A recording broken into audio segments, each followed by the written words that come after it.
উচ্চতৰ মাধ্যমিক দ্বিতীয় বাৰ্ষিকৰ অসমীয়া বিষয়টোৰ বৰগীত নামৰ পদ্যভাগৰ পৰা 1 আৰু 2 নম্বৰৰ কেইটামান অতি গুৰুত্বপূৰ্ণ প্ৰশ্ন উত্তৰ এই ভিডিঅ'টোত আলোচনা কৰা হৈছে। ভিডিঅ'টোত আলোচনা কৰা প্ৰশ্ন উত্তৰসমূহ বিগত বৰ্ষৰ কুৱেশ্যন পেপাৰ্ছ আৰু তোমালোকৰ পাঠ্যপুথিখনৰ বৰগীত নামৰ পদ্যটোক কৰা গভীৰ পৰ্যবেক্ষণৰ আধাৰত প্ৰস্তুত কৰা হৈছে। ভিডিঅ'টোত আলোচনা কৰা প্ৰশ্ন উত্তৰসমূহ PDF আকাৰতো উপলব্ধ আছে, য'ত প্ৰয়োজনীয় হোৱা 8টা ডিজিটৰ পাছৱৰ্ডটো তোমালোকে এইটো ভিডিঅ'ৰ মাজতে 8টা ভাগত ভাগকৈ পাছৱৰ্ডটো পাই যাবা।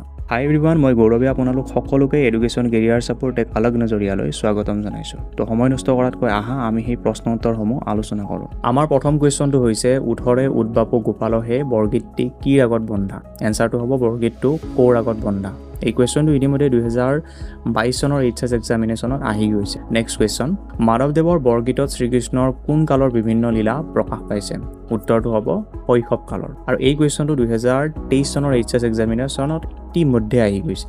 নেক্সট কুৱেশ্যন, মাধৱদেৱৰ বৰগীতৰ প্ৰধান বৈশিষ্ট্য কি? এনচাৰটো হ'ব বাৎসল্য ভাৱৰ প্ৰকাশ মাধৱদেৱৰ বৰগীতৰ প্ৰধান বৈশিষ্ট্য।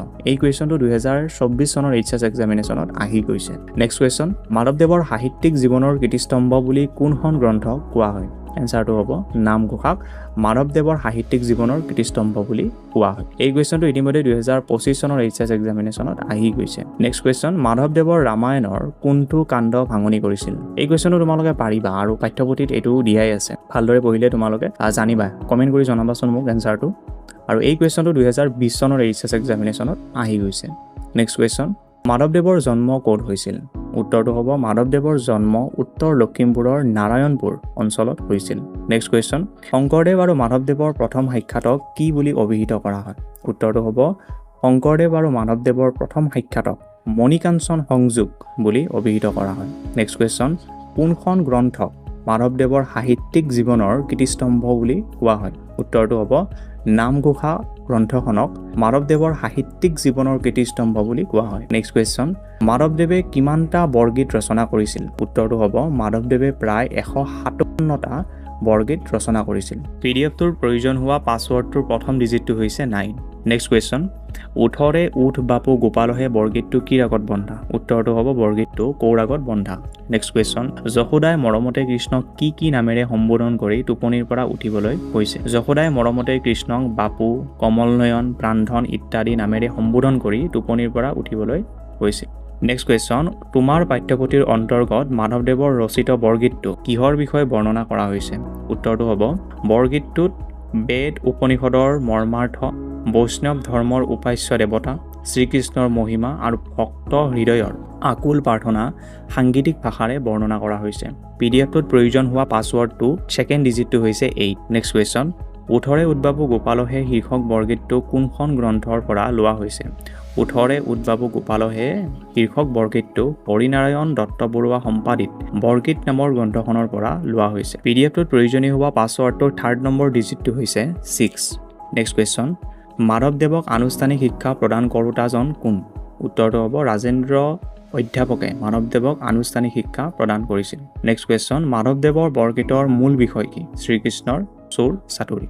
নেক্সট কুৱেশ্যন, বৰগীতটোত যশোদাই মৰমতে কৃষ্ণক কি নামেৰে সম্বোধন কৰিছিল? উত্তৰটো হ'ব বৰগীতটোত যশোদাই মৰমতে শ্ৰীকৃষ্ণক বাপু, কমল নয়ন, প্ৰাণধন ইত্যাদি নামেৰে সম্বোধন কৰিছিল। নেক্সট কুৱেশ্যন, বৰগীতক কোনে নোবেল নাম্বাৰ্ছ বুলি কৈছিল? উত্তৰটো হ'ব ডক্টৰ বাণীকান্ত কাকতিয়ে বৰগীতক নোবেল নাম্বাৰ্ছ বুলি কৈছিল। ভিডিঅ'টোত প্ৰয়োজনীয় হোৱা পাছৱৰ্ডটোৰ 4 নম্বৰ ডিজিটটো হৈছে 7। ইতিমধ্যে ভিডিঅ'টোত প্ৰয়োজনীয় হোৱা পাছৱৰ্ডটোৰ 4টা ডিজিট কোৱা হৈছে। তোমালোকে গোটেইকেইটা ডিজিটে নোট কৰি ৰাখিবা আৰু বাকী 4টা ডিজিট তোমালোকে ভিডিঅ'টোৰ মাজতে পাই যাবা। নেক্সট কুৱেশ্যন, বৰগীতক কোনে নোবেল নাম্বাৰ্ছ বুলি কৈছে? উত্তৰটো হ'ব ডক্টৰ বাণীকান্ত কাকতিয়ে বৰগীতক নোবেল নাম্বাৰ্ছ বুলি কৈছিল। নেক্সট কুৱেশ্যন, কালিৰাম মেধিয়ে বৰগীতক কি বুলি অভিহিত কৰিছিল? উত্তৰটো হ'ব কালিৰাম মেধিয়ে বৰগীতক গ্ৰেট ছং বুলি অভিহিত কৰিছিল। নেক্সট কুৱেশ্যন, বৰগীতক হোলী ছং বুলি কোনে কৈছিল? দেৱেন্দ্ৰনাথ বৰুৱাই বৰগীতক হোলী ছং বুলি কৈছিল। নেক্সট কুৱেশ্যন, বৰগীতসমূহ কি ভাষাত ৰচিত?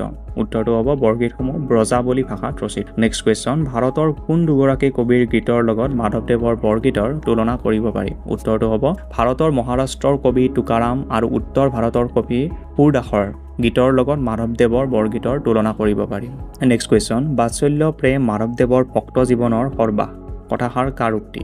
উত্তৰটো হ'ব বাৎসল্য প্ৰেম মাধৱদেৱৰ ভক্ত জীৱনৰ সৰ্বাস কথাষাৰ ডক্টৰ বাণীকান্ত কাকতিৰ উক্তি পিডিএফটো ওপেন কৰিবলৈ প্ৰয়োজনীয় হোৱা পাছৱৰ্ডটোৰ 5 নম্বৰ ডিজিটটো হৈছে 9 আৰু 6 নম্বৰ ডিজিটটো হৈছে 1 নেক্সট কুৱেশ্যন মাধৱদেৱৰ এখন আখ্যানমূলক গ্ৰন্থৰ নাম লিখা উত্তৰটো হ'ব আদিকাণ্ড ৰামায়ণ নেক্সট কুৱেশ্যন মাধৱদেৱৰ এখন নাটকৰ নাম লিখা উত্তৰটো হ'ব অৰ্জুন ভঞ্জন বা আমি লিখিব পাৰোঁ পিম্পৰা গুচোৱা নেক্সট কুৱেশ্যন মাধৱদেৱৰ ৰচিত বৰগীতৰ সংখ্যা কিমান উত্তৰটো হ'ব 157টা নেক্সট কুৱেশ্যন নিশি শব্দৰ অৰ্থ কি ৰাতি বা নিশা প্ৰভাত শব্দৰ অৰ্থ কি উত্তৰটো হ'ব প্ৰভাত বা ৰাতিপুৱা নেক্সট কুৱেশ্যন সুচান্দ শব্দৰ অৰ্থ কি উত্তৰটো হ'ব চন্দ্ৰটোৰ দৰে সুন্দৰ নেক্সট কুৱেশ্যন সুখন শব্দৰ অৰ্থ কি উত্তৰটো হ'ব অলংকাৰ নেক্সট কুৱেশ্যন বয়ন শব্দৰ অৰ্থ উত্তৰটো হ'ব মুখ নেক্সট কুৱেশ্যন সু শব্দৰ অৰ্থ কি উত্তৰটো হ'ব সেইজন এতিয়া আমি আলোচনা কৰিম বৰগীত পদ্যটোৰ পৰা 2 নম্বৰ কেইটামান অতি গুৰুত্বপূৰ্ণ প্ৰশ্ন উত্তৰ প্ৰথম কুৱেশ্যনটো হৈছে বৰগীত কাক বোলে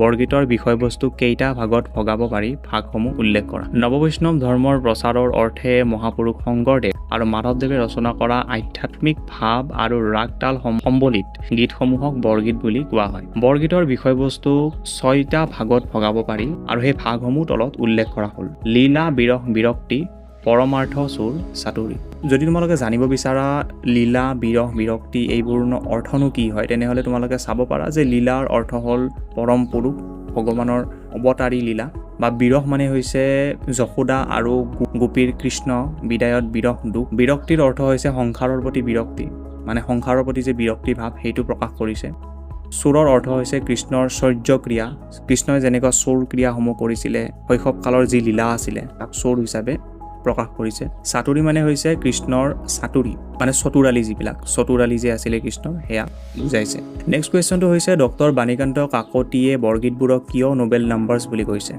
মহাপুৰুষ শংকৰদেৱ আৰু মাধৱদেৱে বৈষ্ণৱ ধৰ্ম সম্পৰ্কীয় তাত্ত্বিক কথাবোৰ সৰ্বসাধাৰণৰ গ্ৰহণযোগ্য আৰু বোধগম্য হোৱাকৈ সহজ সৰলভাৱে গীতত লিখিছিল শংকৰদেৱ আৰু মাধৱদেৱ বিৰচিত বৰগীতসমূহ ইয়াৰ বিষয়বস্তুৰ গাম্ভীৰ্য প্ৰকাশৰ সংযম শাস্ত্ৰীয় ৰাগতালৰ প্ৰয়োগ আধ্যাত্মিক ভাৱৰ প্ৰাধান্য অনুভূতিৰ গাঢ়তা সত্ৰৰ চৈধ্য প্ৰসংগত স্থান লাভ আদি বিশেষত্বসমূহৰ কাৰণে অইন গীততকৈ এই গীতসমূহ শ্ৰেষ্ঠ এনে বিশেষত্বৰ বাবেই চাগে ডক্টৰ বাণীকান্ত কাকতিয়ে বৰগীতবোৰক নোবেল নাম্বাৰ্ছ বুলি কৈছে নেক্সট কুৱেশ্যনটো হৈছে মাধৱদেৱৰ বৰগীতৰ প্ৰধান বৈশিষ্ট্য কি বাৎসল্য আৰু দাস্য ভাৱ মাধৱদেৱৰ বৰগীতৰ প্ৰধান বৈশিষ্ট্য যশোদা আৰু শ্ৰীকৃষ্ণৰ মমতাময় সম্পৰ্কৰ সৰল বৰ্ণনা থকা বৰগীতবোৰ বাৎসল্য ৰসেৰে পৰিপূৰ্ণ আকৌ সংসাৰৰ মায়া মোহ ত্যাগ কৰি বিষ্ণুৰ চৰণত সমৰ্পণৰ যি বৰ্ণনা সেয়া দাস্যভাৱৰ প্ৰকাশ এই দুই ভাৱৰ প্ৰকাশ পোৱা যায় মাধৱদেৱৰ বৰগীতসমূহত পিডিএফটো ওপেন কৰিবলৈ প্ৰয়োজনীয় হোৱা পাছৱৰ্ডটোৰ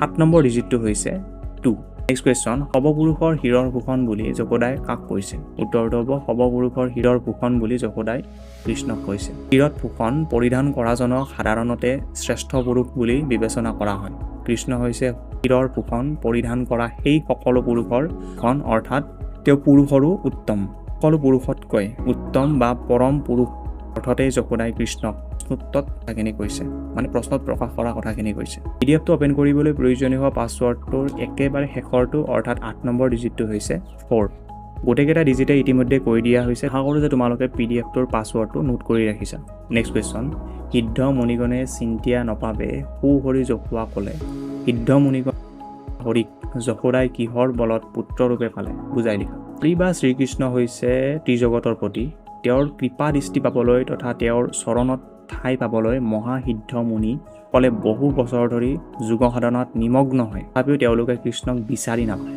অথচ সেইজন কৃষ্ণই কোলাত উঠি আছে যশোদাক মহামুনিগণে সাধনাৰেও নোপোৱা কৃষ্ণক যশোদাই নিজ পুত্ৰৰূপে পাবলৈ সক্ষম হৈছে কেৱল তেওঁৰ ভকতিৰ বলত যশোদাই হৈছে পৰম বিষ্ণু ভক্ত ভগৱান সদায় ভকতিৰ অধীন মহাযোগ সাধনাৰে নোপোৱা কৃষ্ণক যশোদাই অন্তৰৰ সৰল ভকতিৰে পুত্ৰৰূপে পাইছে বৰগীত পদ্যটোৰ 1 নম্বৰ আৰু 2 নম্বৰৰ প্ৰশ্ন উত্তৰসমূহ আমি ইতিমধ্যে আলোচনা কৰিলোঁ তোমালোকে যদি কিবা বুজি নোপোৱা আছে ইয়াৰ মাজত তেনেহ'লে কমেণ্ট কৰি সুধিব পাৰা আৰু লং কুৱেশ্যনৰ এনসাৰ কিসমূহ যদি তোমালোকক লাগে তেনেহ'লে তোমালোকে ডেছক্ৰিপশ্যনত ইয়াৰ লিংক পাই যাবা এটা অন্য ভিডিঅ'ত তাৰ বিষয়ে আলোচনা কৰা হৈছে তো এইটো ভিডিঅ'ত আমি ইমানে আলোচনা কৰিলোঁ আকৌ লগ পাম অন্য এটি নতুন ভিডিঅ'ত তো আজিলৈ ইমানেই জয় হিন্দ বন্দে মাতৰম জয় আই